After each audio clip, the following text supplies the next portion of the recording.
Workers' Party MP Raeesah Khan has admitted to lying in Parliament 3 times about accompanying a victim to the police station.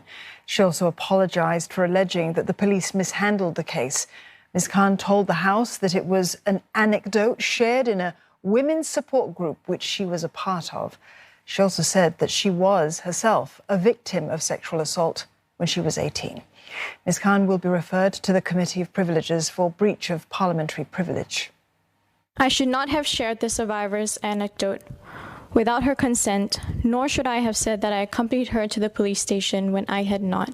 In sharing an anecdote without consent, I disregarded the principle of consent in discussions around survivors, consent, and sexual assault. As a survivor myself, I feel this failure deeply. It is important for me to take responsibility for my actions, for my error of judgment, and to set the record straight. I wish to correct the record by retracting the anecdote that I shared on the 3rd of August, and I wish to apologize to the Singapore Police Force. Lastly, I want to apologize to the survivor whose quote I use, to the House, to my constituents, to the Workers' Party, its members, and volunteers,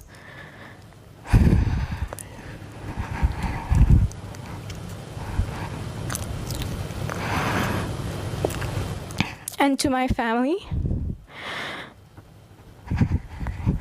especially to my parents.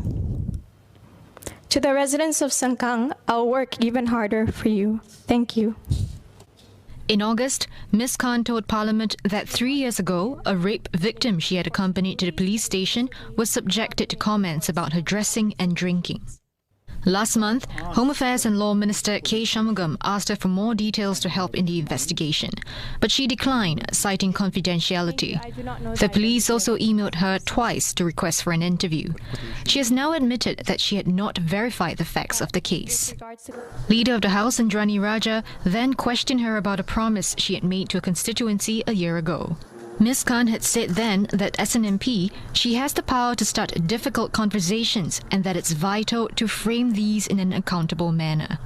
She was apologizing after receiving a stern warning by the police over previous social media posts that promoted enmity among groups. The member had the power to use her position as an MP to advocate. Can I ask the member that, having regard to the fact that the member has not been truthful to Parliament and not able to substantiate the allegations because the member had no details, would the member regard that promise last year to the residents of Sengkang to have been kept? Yes, I do, because I'm here today and I'm accountable for my actions.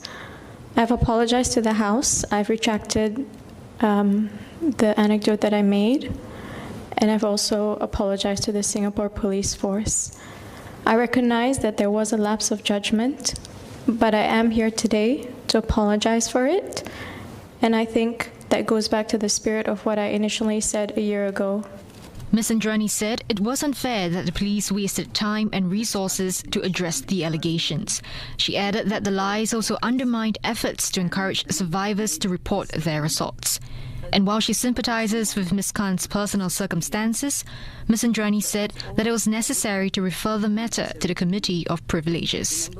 It undermines the trust.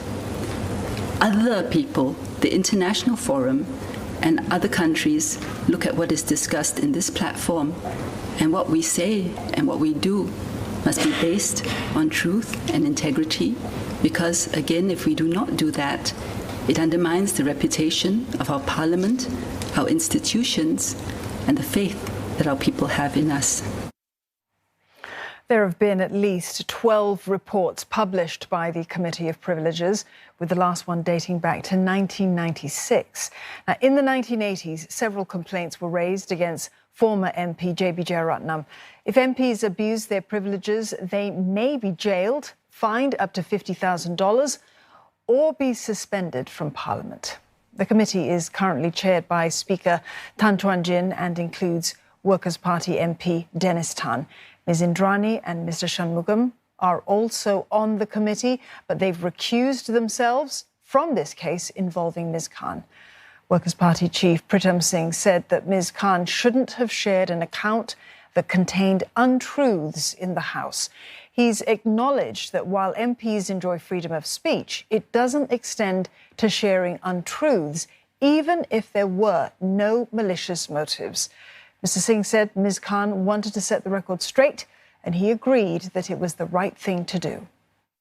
Much will depend, on the sort of representations that the Workers' Party and Ms. Khan might make, in addition to what has been said in Parliament today. This is not the first time that she has made very serious allegations against the police. I think it's something that she would have to be very mindful of. And the committee, will certainly probably have to take that into consideration as well.